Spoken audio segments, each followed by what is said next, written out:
was a really big gap between Bad Boys and Texas Sugar. Yeah, the from Tailspin to, or you mean No, I mean Bad Boys? Yeah. Before Texas Sugars? Yeah. All right, okay, let's go. There was a really big gap, like the biggest gap in your career. Do you want to talk a little bit about why that was, or? Sure. I mean, what that was back in the day, I mean, obviously there were some drugs involved. I was a bad heroin addict. I mean, I was a terrible heroin addict. I mean, I was good because I kept it up for so long, but what happened back then was I knew some people, and these were drug people too that sort of financed that album. The Bad Boys was this group that I had gotten together.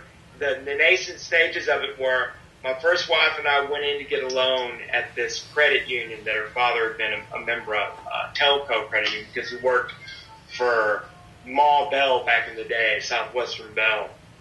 And we were in there getting a loan. I think we were just getting baby clothes or something like that.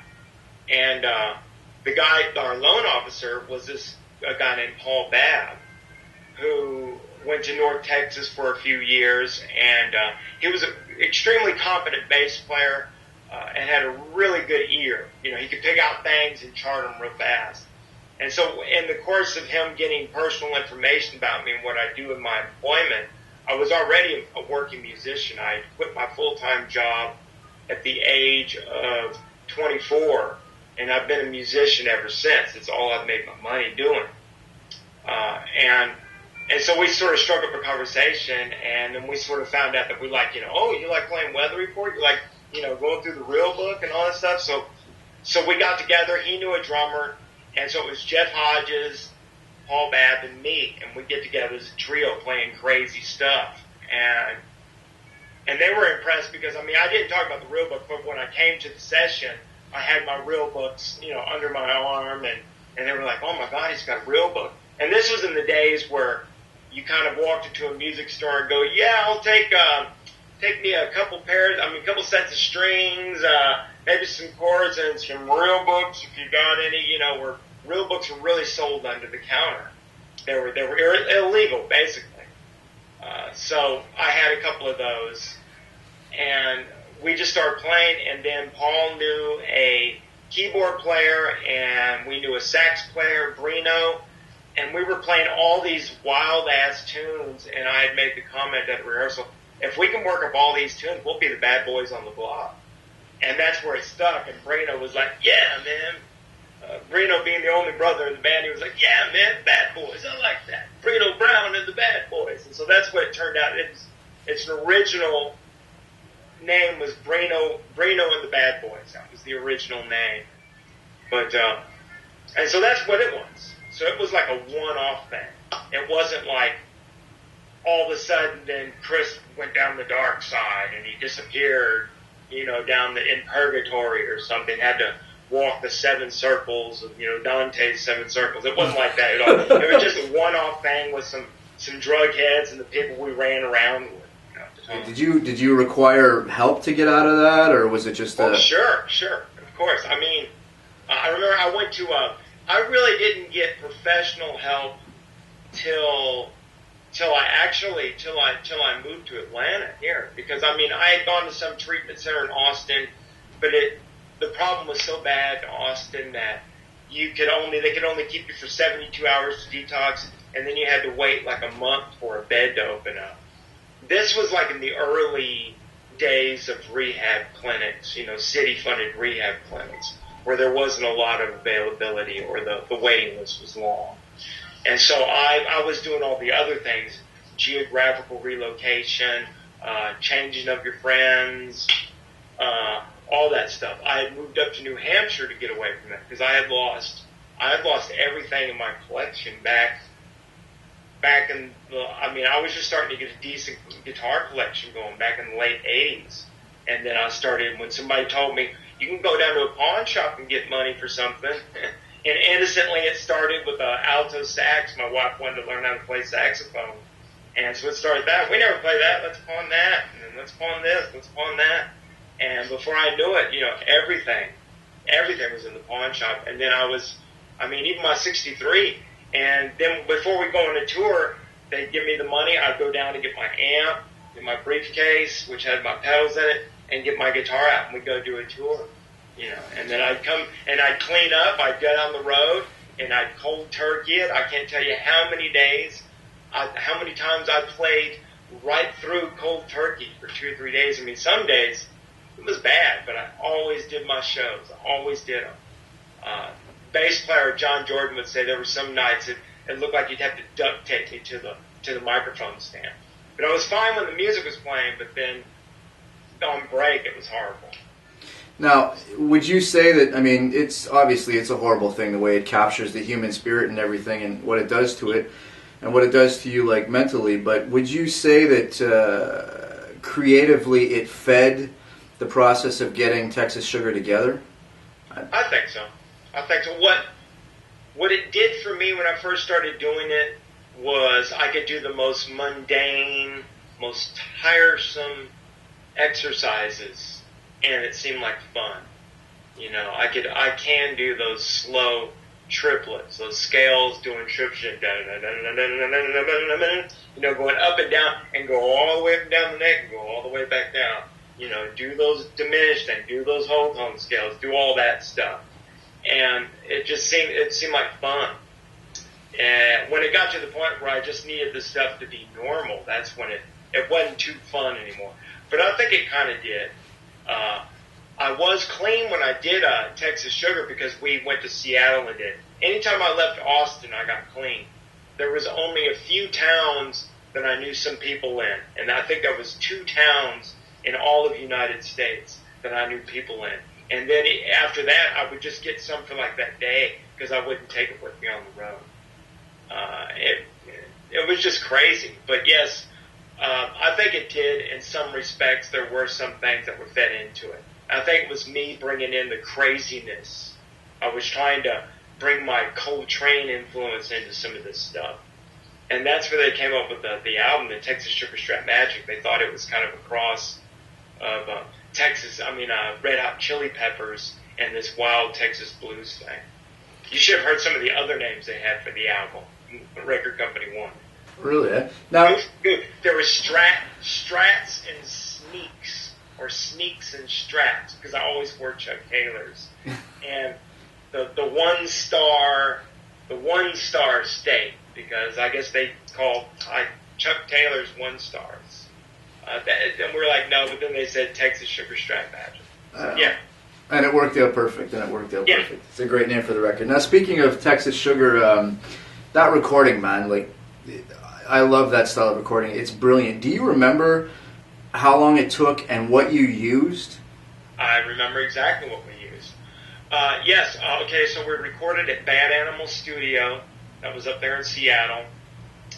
Incidentally, footnote, we were there when Kurt Cobain blew his head apart. We were there in Seattle when that happened. It was during that period. It was April of 94.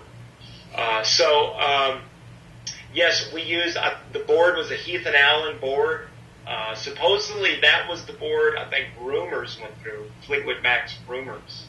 And a host of other albums went through that board. I used my Fender 75. That was one of the amps I used, because we drove up there for that and had all our equipment. I used Howard Leeson, is that his name? That was Hart's guitar player. Howard Leeson. Yeah, it was. I used one of Ann's amp, not Ann, but Nancy. Yeah. I used one of her amps, her Marshall, and it was a red Marshall too. They had painted it black, but I peeled some of the Tolex back. It was red, and now I have a red Marshall. But anyway, I used that, and I used my pedals, a Boss Distortion DS1. Because I was just used to those pedals.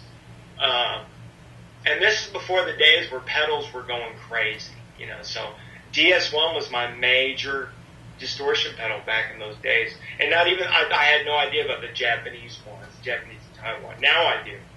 But, and let's see, I used my 63 Strat. It's the only guitar that made it on there. On C-Butt Rock, there's that flange effect. That was done post. in post-production when they were mixing down. And that was done with the Boss, one of those big Boss choruses, those big gray ones or whatever. Now, all you guys were in the same room, eh? We were all in the same room, and we had built up these big foam rubber walls between us. So they like encased the drums. But I could step out in front and see everybody.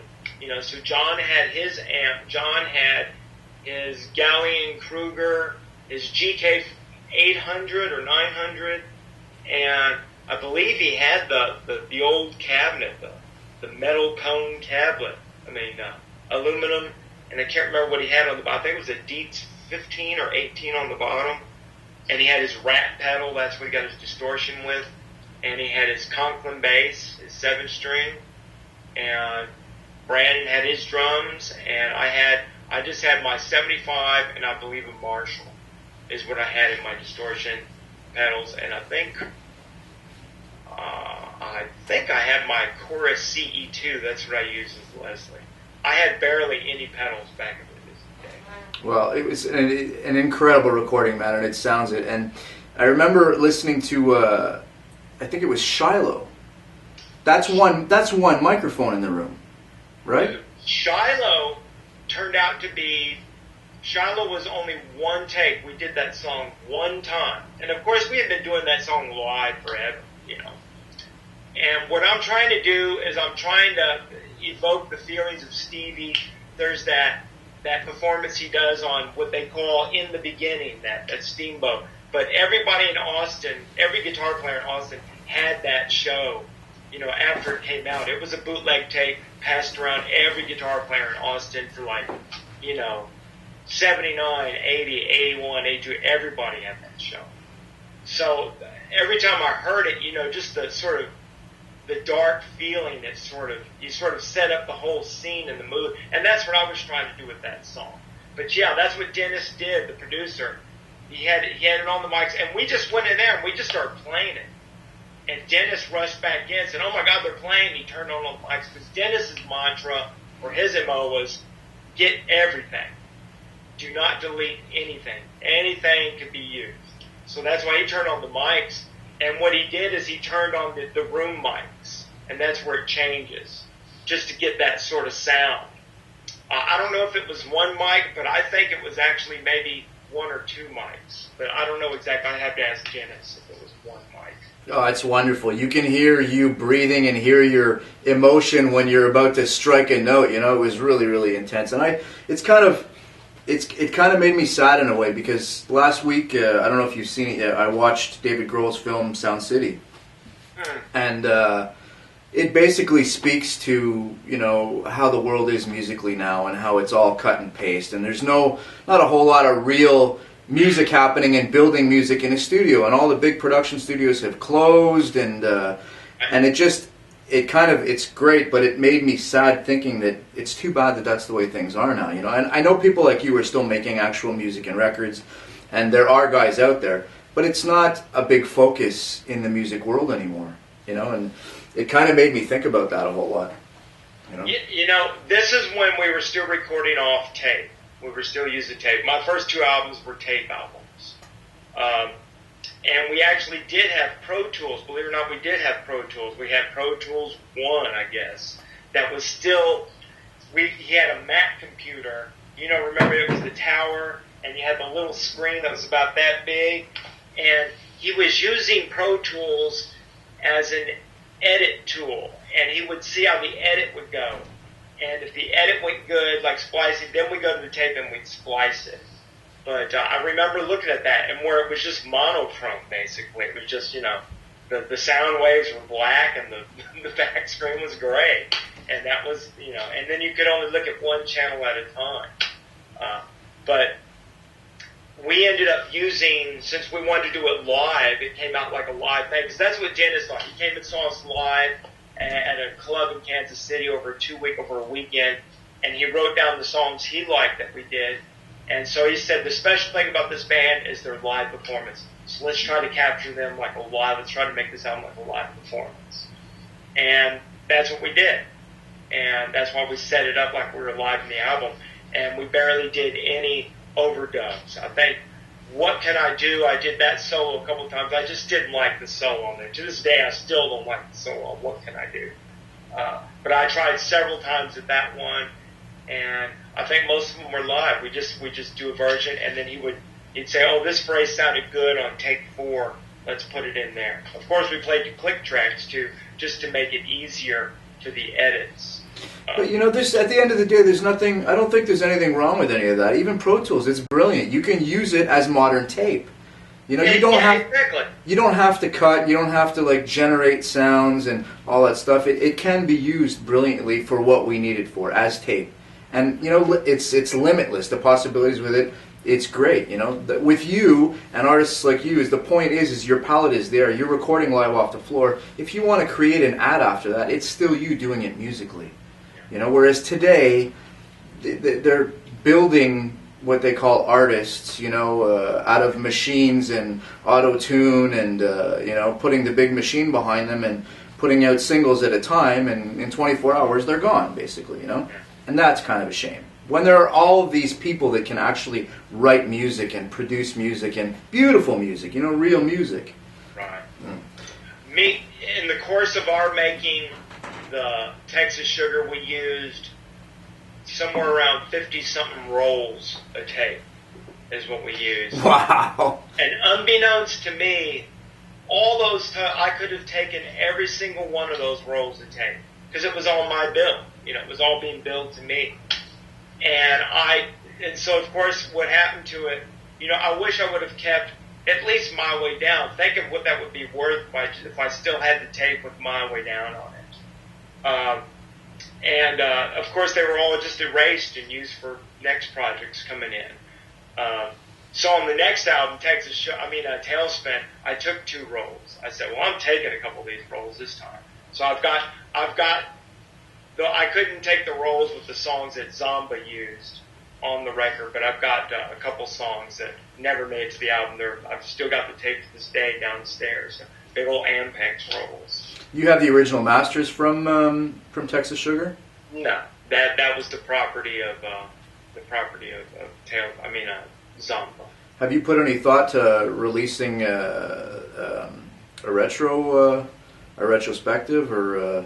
It was actually the Japanese label remastered it and put it out, Texas Sugar, and it was put out on the Legacy label, part of Columbia, which is cool because I was like, God, all Weather Report's albums have made it on this record, and even though I didn't get a great review, amongst the guys that did it, but it still said, the standout thing here is, Chris's guitar playing. It did, but they're all gone. I don't know if they'll reissue it again, but they sold. It was like on that special super high fidelity remastered. I imagine those songs are in big demand when you tour these days. Oh yeah, Texas Sugar still. It's rare when a show goes by that I don't play Texas Sugar. But that's what you're supposed to do. You play the hit, and that's still the album that sells the most, basically, when I'm out there on the road. Because the new album will sell for a while, but then at the very end of the day, even when it's a new person that hadn't heard of me, I'll ask him, well, he goes, which album do you recommend? And I said, well, do you have any of the albums? And he goes, no. And I said, well, you got to get this one. You got to get Texas Sugar.